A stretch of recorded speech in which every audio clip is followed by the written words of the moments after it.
Tuhan, kami mengucap syukur kami sudah memuji Tuhan. Kiranya sekarang Tuhan siapkan hati dan pikiran kami dengan setiap ketenangan dan damai sejahtera sorgawi menaungi kami. Untuk kami boleh fokus mendengarkan isi hati-Mu yang ingin Engkau sampaikan kepada masing-masing kami pagi hari ini. Tuhan, kiranya Engkau juga mengurapi hamba-Mu yang penuh dengan keterbatasan ini, supaya melalui setiap apa yang telah dipersiapkan, itu semua menolong kami melihat bagaimana Tuhan bekerja melalui kuasa firman-Mu di dalam hidup kami yang mampu mengubahkan kami hari lepas hari.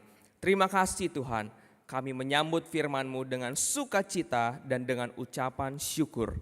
Demi nama Yesus Kristus kami sudah berdoa dan mengucap syukur. Amin. Shalom Bapak Ibu yang dikasihi oleh Tuhan. Ada sukacita, amin.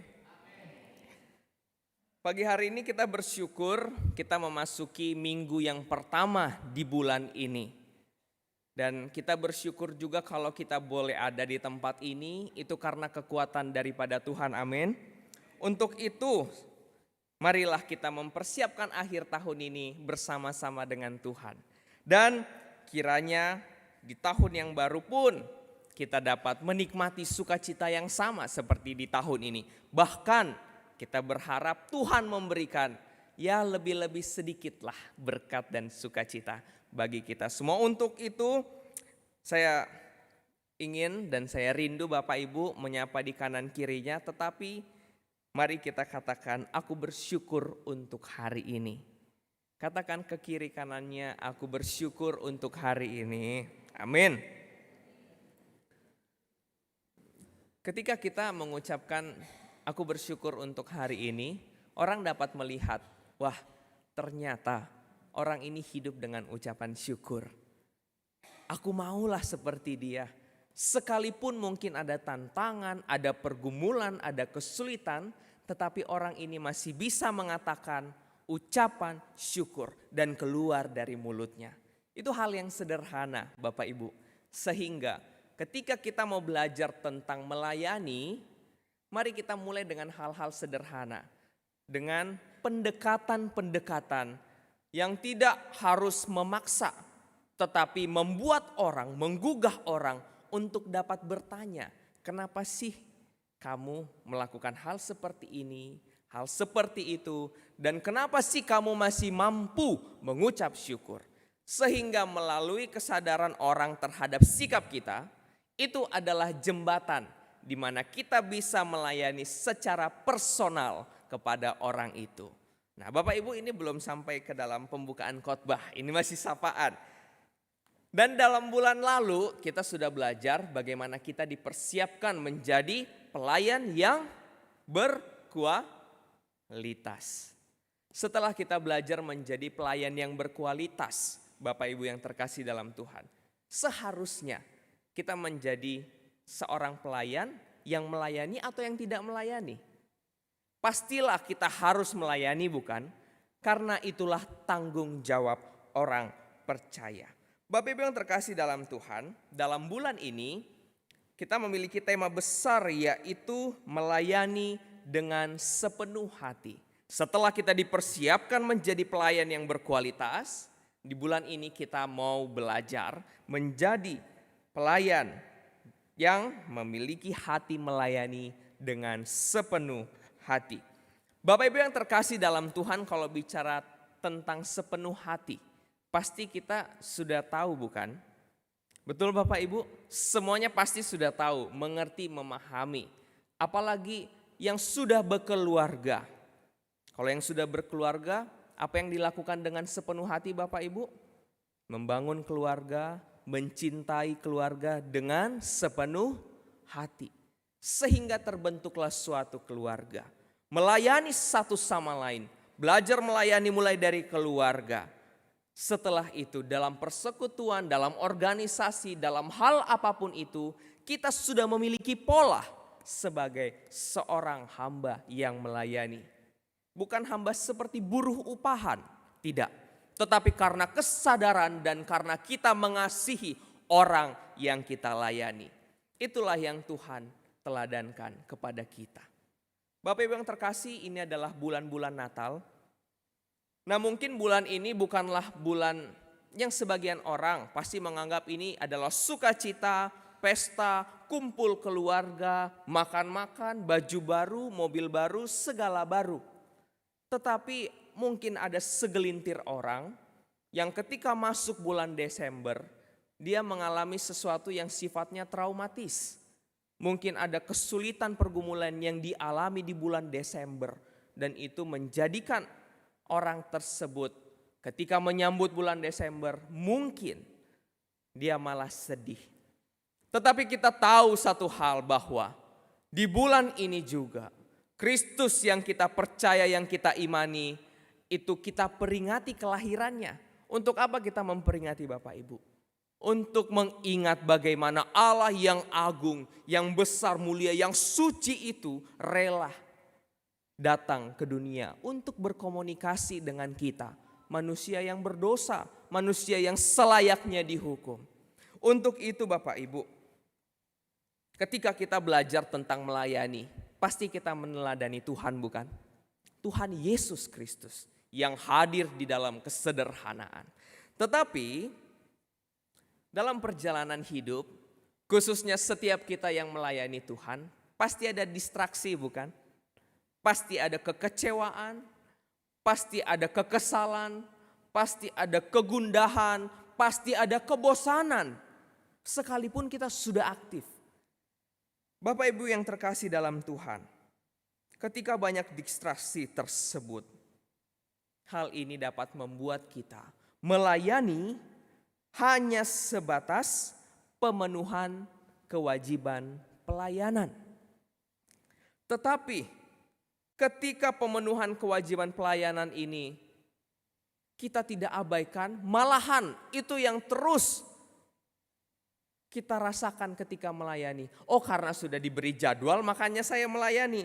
Sehingga itu menjadi motivasi yang buruk dalam melayani. Bahkan ada beberapa motif yang kurang baik. Contohnya, untuk menjaga nama baik, menunjukkan kemampuan atau kebolehan diri, mendapatkan pujian dari orang. Apakah itu sepenuhnya salah Bapak Ibu? Tidak. Wajar sebagai manusia kita senang dipuji, dianggap, dinilai baik. Itu sangat wajar, tetapi janganlah itu menjadi motivasi kita dalam melayani Tuhan. Amin. Oleh karena itu Bapak Ibu yang dikasihi oleh Tuhan, hari ini kita mau belajar tentang totalitas hidup dalam melayani Tuhan. Totalitas hidup dalam melayani Tuhan. Saya mau jemaat sekalian mengucapkan ini bersama-sama. 1, 2, 3, ya. Totalitas hidup dalam melayani Tuhan. Yang terambil dari Kolose pasal yang kedua, ayat yang ke-6 sampai dengan ayat yang ke-15. Kolose pasal yang kedua, ayat yang ke-6 sampai dengan ayat yang ke-15. Saya akan membacakan untuk Bapak Ibu Saudara yang dikasihi oleh Tuhan. Kolose pasal yang kedua, ayat yang ke-6 sampai dengan ayat yang ke-15, Lembaga Alkitab Indonesia memberikan judul perikop kepenuhan hidup dalam Kristus. Kamu telah menerima Kristus Yesus Tuhan kita. Karena itu hendaklah hidupmu tetap di dalam Dia.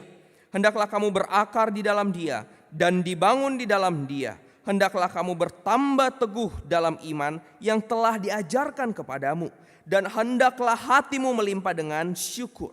Hati-hatilah supaya jangan ada yang menawan kamu dengan filsafatnya yang kosong dan palsu, menurut ajaran turun-temurun dan roh-roh dunia, tetapi tidak menurut Kristus. Sebab dalam Dialah berdiam secara jasmani seluruh kepenuhan kealahan. Dan kamu telah dipenuhi di dalam Dia. Dialah kepala semua pemerintah dan penguasa. Dalam Dia kamu telah disunat bukan dengan sunat yang dilakukan oleh manusia, tetapi dengan sunat Kristus yang terdiri dari penanggalan akan tubuh yang berdosa. Karena dengan Dia kamu dikuburkan dalam baptisan, dan di dalam Dia kamu turut dibangkitkan juga oleh kepercayaanmu kepada kerja kuasa Allah yang telah membangkitkan Dia dari orang mati. Kamu juga meski dahulu mati oleh pelanggaranmu dan oleh karena tidak disunat secara lahiriah, telah dihidupkan Allah bersama-sama dengan Dia sesudah Ia mengampuni segala pelanggaran kita, dengan menghapuskan surat hutang yang oleh ketentuan-ketentuan hukum mendakwa dan mengancam kita. Dan itu ditiadakannya dengan memakukan kepada kayu salib. Ia telah melucuti pemerintah-pemerintah dan penguasa-penguasa dan menjadikan mereka tontonan umum dan kemenangannya atas mereka. Demikian jauh pembacaan firman Tuhan. Berbahagialah setiap kita yang tidak hanya tahu tetapi melakukannya. Bapak Ibu yang terkasih dalam Tuhan, ketika bicara total, itu bicara keseluruhan bukan? Nah, kaitannya dengan tema besar kita pada bulan ini, yaitu melayani dengan sepenuh hati. Kemarin ketika saya survei tempat dengan beberapa rekan Bapak Ibu, survei untuk retreat kita di tahun depan, saya sepintas terpikir di dalam perjalanan ketika ingin jalan jauh, kira-kira ketika berkendara apa yang kita persiapkan Bapak Ibu? Pasti kita mempersiapkan mobil dengan keadaan yang sehat bukan? Kita cek segala sesuatu, bahkan sampai kepada bannya, apakah sudah botak atau tidak, balance atau tidak. Terus yang kita lakukan apa? Mengisi bensinnya secara full. Betul Bapak Ibu? Tidak hanya bensin mobil, tetapi kita mengisi apa lagi Bapak Ibu? Ya, oli juga, betul. Apalagi jangan lupa yang satu ini, makanan. Kita perlu mengisi perut kita agar dalam perjalanan, lapar singgah. Sama juga dengan bensin. Kalau alat atau yang kita gunakan tanpa bahan bakar itu tidak akan berjalan dengan baik. Dan ketika kita tidak mempersiapkan itu semua dalam perjalanan jauh, mungkinkah kita mendapatkan hal-hal yang tidak terduga? Bisa saja. Dan itu akan memperlambat waktu kita sampai kepada tujuan. Betul Bapak Ibu? Sehingga dalam perjalanan jauh seringkali pasti kita mengisi bahan bakar terlebih dahulu supaya misalnya nanti di tol tidak singgah-singgah. Singgah-singgah itu memakan waktu. Kenapa? Karena kita singgah pasti akan ada dilihat, dibeli, dimakan lagi. Setelah misalnya kita berjalan sekian kilometer, tiba-tiba lapar karena belum makan. Kita singgah lagi, makan lagi. Sehingga kadangkala jadwal yang sudah kita susun, tiba jam berapa, setelah itu kita akan melaksanakan apa, itu bisa saja bergeser. Sehingga Bapak Ibu, ini hal yang sederhana di mana kita belajar. Kalau kita tidak dipenuhi dengan kuasa Kristus digerakkan oleh Roh Kudus dalam melayani, kadang-kadang ada distraksi, gangguan dari luar yang membuat, harusnya tujuannya seperti ini. Kita dibuat untuk melenceng sedikit. Nah, karena Tuhan mengasihi kita dikembalikan ke posisi semula. Karena itu Bapak Ibu, kita melihat juga di kitab Kolose ini, Rasul Paulus ini menulis surat kepada jemaat di Kolose ketika dia dalam penjara. Tujuannya baik bukan? Pasti baik. Tujuannya untuk membimbing jemaat, mengarahkan jemaat. Tetapi dalam perjalanannya kadang-kadang jemaat yang sudah dibimbing itu mungkin terdistraksi dengan hal-hal yang baru. Khususnya mereka di daerah dagang, daerah metropolitan dengan banyak multiplikasi orang-orang baru dan dengan banyak karakter yang berbeda, pastilah banyak ide-ide yang membuat orang menarik untuk belajar hal yang lain yang mungkin bukan iman Kristen. Dan di kitab Kolose ini juga merupakan sebuah kota kecil di wilayah Frigia Asia. Sekarang di bagian Turki modern, dan Rasul Paulus menulis surat ini untuk menjaga ajaran yang pernah ditinggalkan, yaitu ajaran Kristus Yesus, kepenuhan kealahan di dalam Kristus Yesus. Bapak Ibu yang terkasih dalam Tuhan, seperti yang kita tahu pada masa itu Kolose adalah kota yang terletak di jalur perdagangan utama yang memiliki populasi yang beragam etnis dan budaya. Khususnya budaya Helenistik ini yang dipengaruhi oleh kebudayaan Yunani yang mendominasi. Nanti kita akan belajar budaya Helenistik ini adalah budaya seperti apa dan mempengaruhi apa. Sehingga Bapak Ibu, banyak persoalan kekristenan yang mereka hadapi. Baik itu pengaruh filosofi di ayat yang ke-8. Kita lihat Rasul Paulus bilang apa? Hati-hatilah supaya jangan ada yang menawan kamu dengan filsafatnya yang kosong dan palsu menurut ajaran turun-temurun. Bayangkan Bapak Ibu yang dikasih oleh Tuhan, kalau bicara tentang ajaran turun-temurun, apakah itu mudah hilang? Kalau kita bicara sesuatu yang sifatnya turun-menurun, itu pasti sudah mendarah daging, menjadi kebiasaan, menjadi cara hidup masyarakat yang menerima hal turun-temurun tersebut. Sehingga Bapak Ibu yang dikasih oleh Tuhan, pada masa itu yang dikatakan tadi ada ajaran Helenistik, budaya Helenistik, yaitu contohnya seperti filsafat kesempurnaan manusia. Ada kemungkinan bahwa beberapa kelompok di Kolose ini menganut pandangan bahwa manusia dapat mencapai kesempurnaan atau pemurnian melalui pengetahuan khusus. Nah, Bapak Ibu yang terkasih, kalau bilang khusus di sini berarti ada sesuatu yang di luar firman Tuhan yang bisa menurut mereka membantu mereka memurnikan dan memberikan pengetahuan khusus. Juga melalui pemujaan malaikat atau ritual-ritual tertentu. Mengapa ini terjadi Bapak Ibu?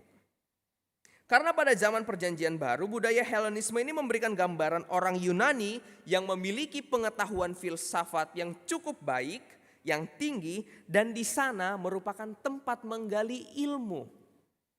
Di mana kalau itu merupakan tempat orang menggali ilmu, pasti banyak orang dari segala penjuru mau belajar ke situ. Benar bukan Bapak Ibu? Contohnya seperti kekristenan. Ketika kita mendengar sejarah Israel, pasti ada kerinduan. Kita ke tempat di mana Tuhan Yesus dilahirkan di Bethlehem, ke tempat pelayanan Tuhan Yesus, pelayanan Rasul Paulus. Ada keinginan untuk mengetahui hal-hal tersebut. Begitu pula di Kolose pada waktu itu. Itu adalah tempat di mana orang yang dapat mendapatkan ilmu tertentu secara kognitif, pemikiran. Yang pastinya bersaing juga dengan daerah-daerah sekitarnya. Ini merupakan tantangan jemaat Kolose pada waktu itu. Selanjutnya perbedaan budaya dan sosial. Bapak Ibu yang terkasih di dalam Tuhan, contohnya kita beda kota saja bisa beda cara kerja ya Bapak Ibu. Mungkin Bapak Ibu pernah ketemu dengan rekan di kota yang berbeda, cara komunikasinya beda bukan? Cara hitungnya bisa beda bukan? Cara pendekatannya bisa beda kan? Semuanya bisa beda.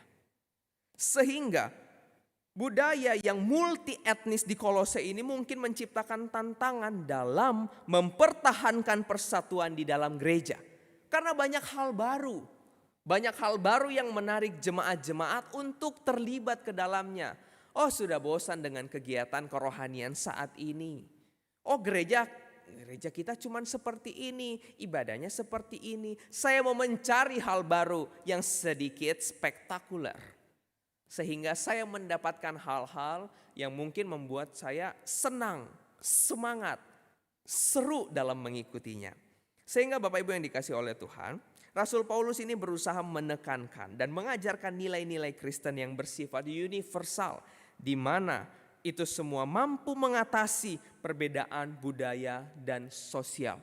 Bapak Ibu yang terkasih dalam Tuhan, Tuhan Yesus tidak membeda-bedakan mana orang Yahudi, mana orang Samaria. Tuhan Yesus tidak membeda-bedakan. Tuhan menyembuhkan orang yang sakit kusta yang dianggap hina. Tuhan menyembuhkan perempuan yang tidak layak secara status sosial, strata sosial. Ini membuktikan bahwa kehadiran Kristus menembus segala status sosial, perbedaan budaya tersebut. Selanjutnya ada legalisme Bapak Ibu. Waktu itu orang-orang masih berpatokan kepada hukum Taurat. Di mana beberapa kelompok mungkin mengajarkan bahwa pemenuhan hukum Taurat atau peraturan-peraturan khusus lainnya dapat menyelamatkan orang. Seperti yang kita tahu Bapak Ibu yang dikasih oleh Tuhan, hukum Taurat itu ada sub-subnya lagi. Ada aturan-aturan tambahan yang bisa saja dibuat oleh imam-imam pada zaman itu. Sehingga dikatakan di sini bahwa mereka mencari keselamatan dari menaati aturan-aturan yang dibuat manusia. Tetapi Rasul Paulus bilang, karya Yesuslah yang mampu menyelamatkan. Amin Bapak Ibu. Bukan hukum Taurat, bukan hukum-hukum yang menakut-nakuti kita untuk datang kepada Tuhan. Selanjutnya, problem apa lagi di Kolose itu? Ada pemujaan dan praktik keagamaan lokal.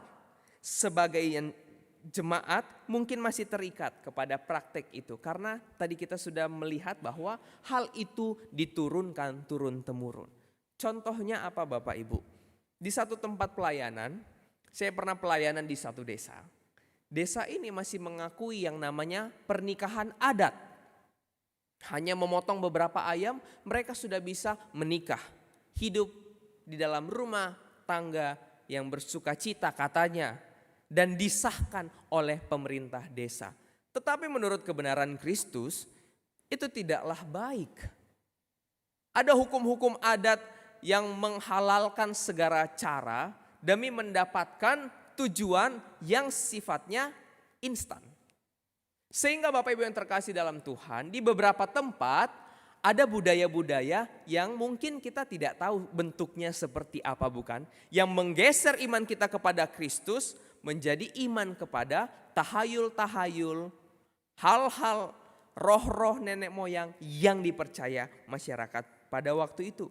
Sehingga Bapak Ibu yang dikasih oleh Tuhan, kita dapat melihat sangat banyak distraksi atau gangguan kepada setiap orang percaya dalam melayani Tuhan.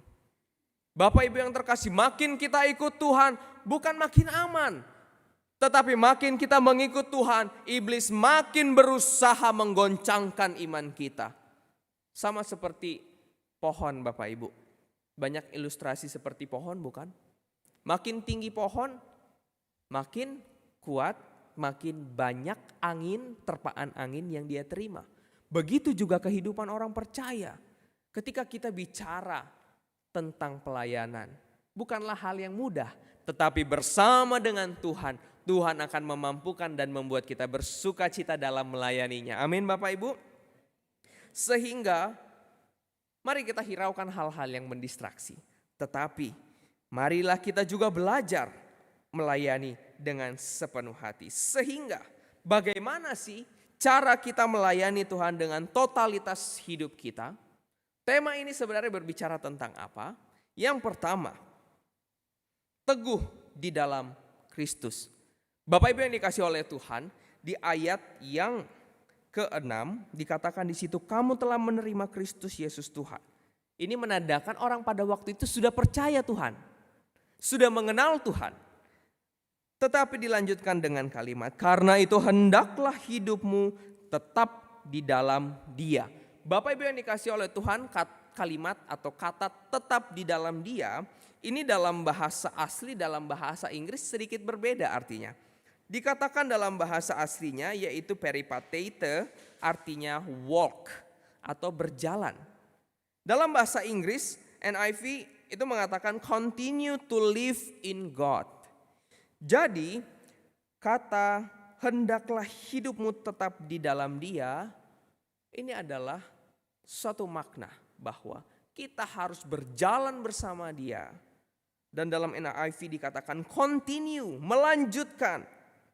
Ketika kita telah menerima Yesus Kristus sebagai Tuhan, maka haruslah kita berjalan dalam terang Kristus dan memiliki kehidupan yang berlanjut dalam Tuhan.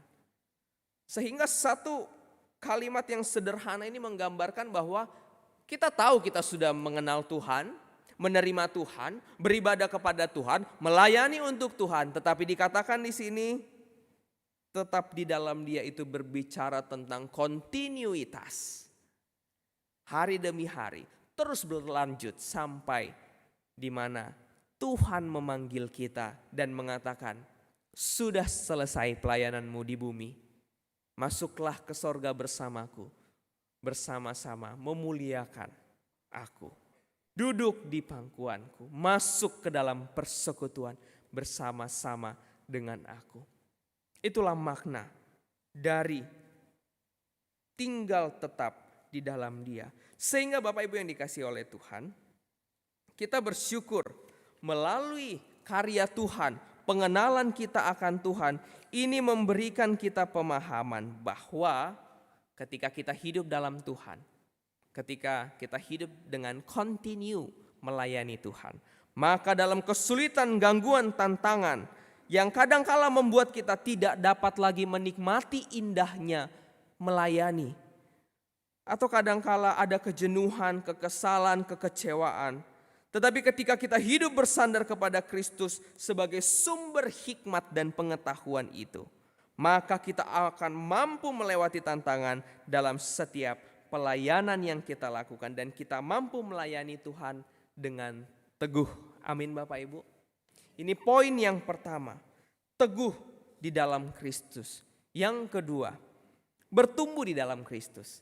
Di ayat yang ke-7 kita dengan jelas melihat bahwa Rasul Paulus mengatakan, hendaklah kamu berakar di dalam Dia, dibangun di atas Dia, kamu bertambah teguh dalam iman yang telah diajarkan kepadamu, dan hendaklah hatimu melimpah dengan syukur.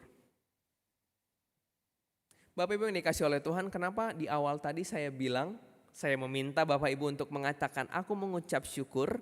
Salah satunya ini Bapak Ibu, tanda kita mengenal Kristus, kita hidup di dalam ucapan syukur. Dalam setiap tantangan pergumulan kita mengucap syukur. Dan kita katakan kepada Tuhan, Tuhan aku mengucap syukur sekalipun sulit.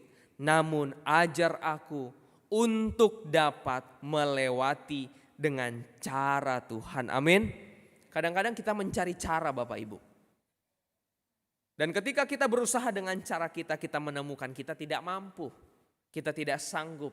Kita tidak mendapatkan jalan keluar, tetapi bersama dengan Tuhan kita mampu melewati setiap kesulitan. Bapak Ibu yang terkasih dalam Tuhan, pernahkah kita mengamati tanaman yang ada di sekitar kita Bapak Ibu? Ada yang pernah mengamati tanaman di sekitarnya, pohon-pohon di seberang gereja kita yang tinggi-tinggi yang besar itu? Kira-kira kenapa mereka bisa bertumbuh? Ketika belajar poin kedua ini, bertumbuh di dalam Kristus. Apa yang membuat pohon-pohon besar itu mampu bertumbuh? Akar. Akar Bapak Ibu.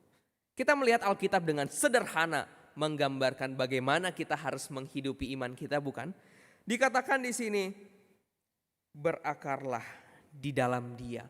Kata berakar atau rhizo, ini merupakan to cause to take root atau plant, fixed firmly rooted, yang artinya menyebabkan berakar, menanam, dan berakar dengan kuat.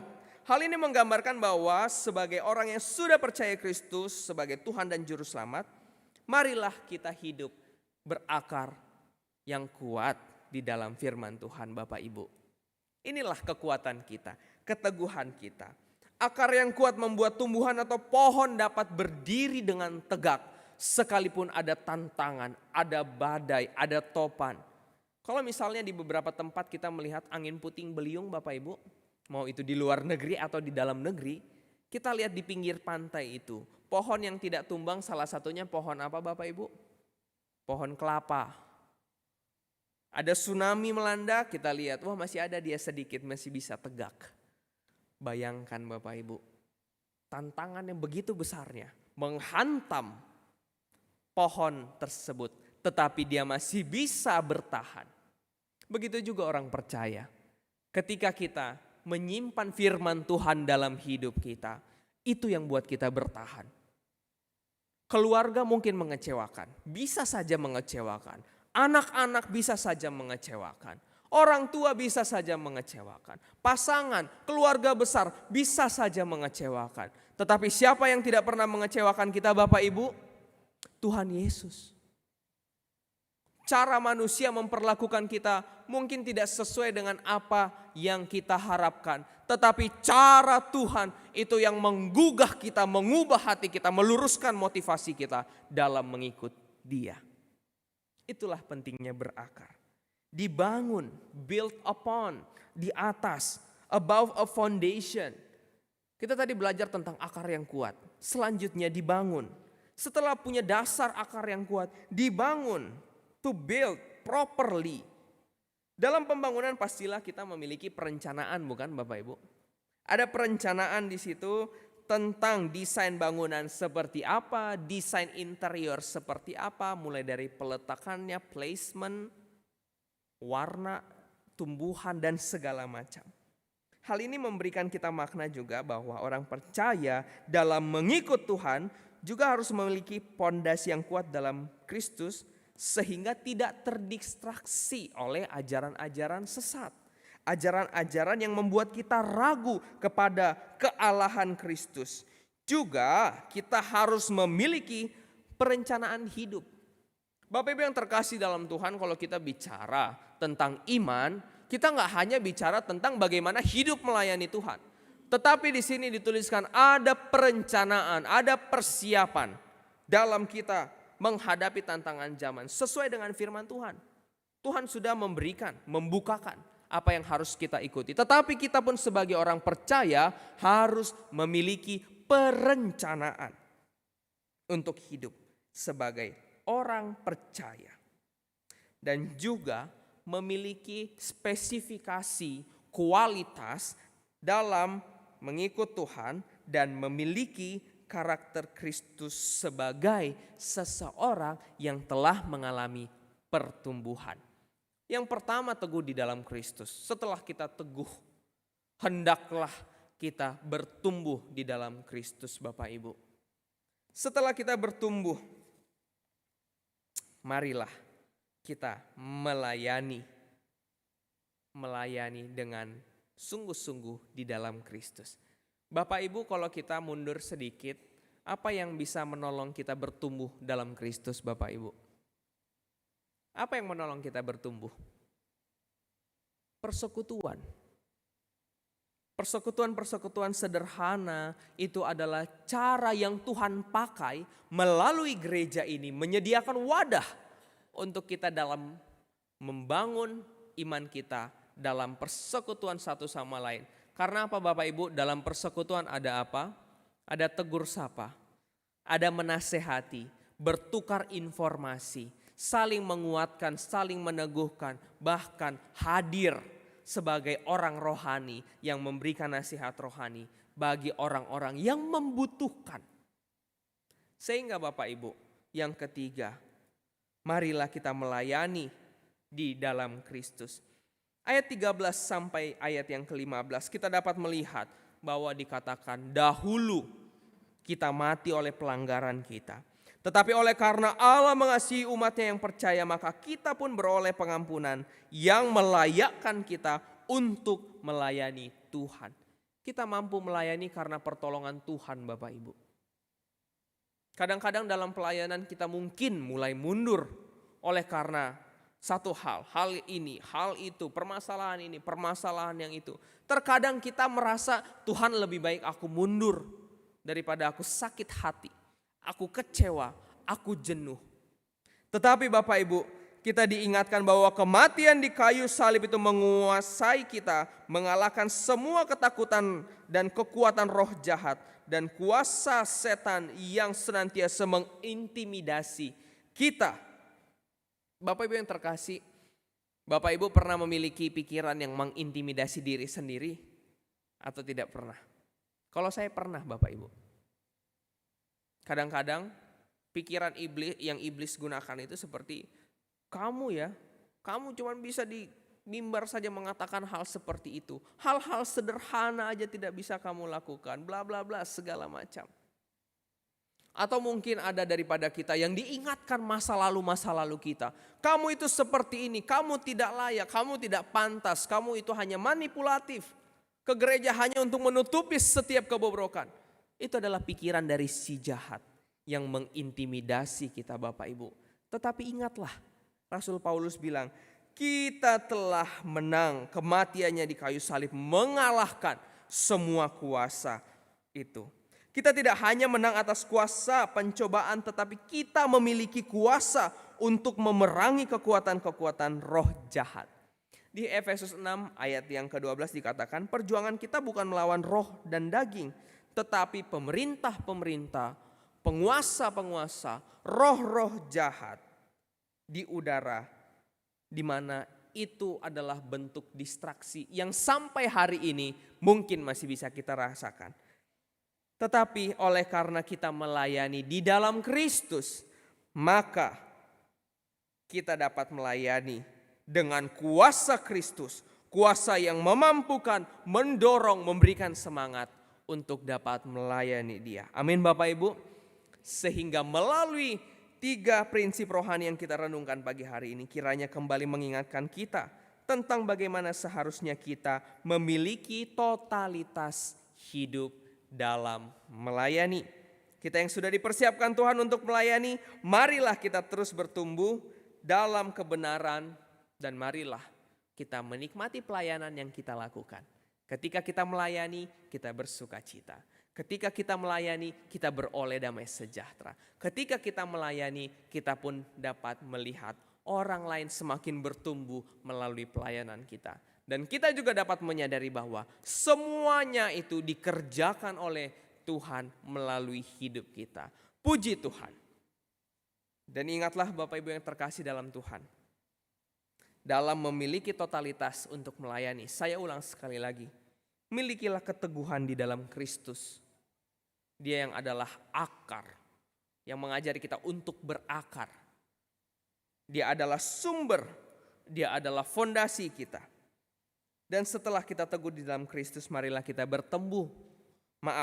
mari kita bertumbuh di dalam Kristus, bertumbuh melalui setiap persekutuan. Dan marilah kita melayani di dalam Kristus. Amin, kita berdoa. Tuhan yang baik, Tuhan yang mengasihi kami dan yang kami kasihi.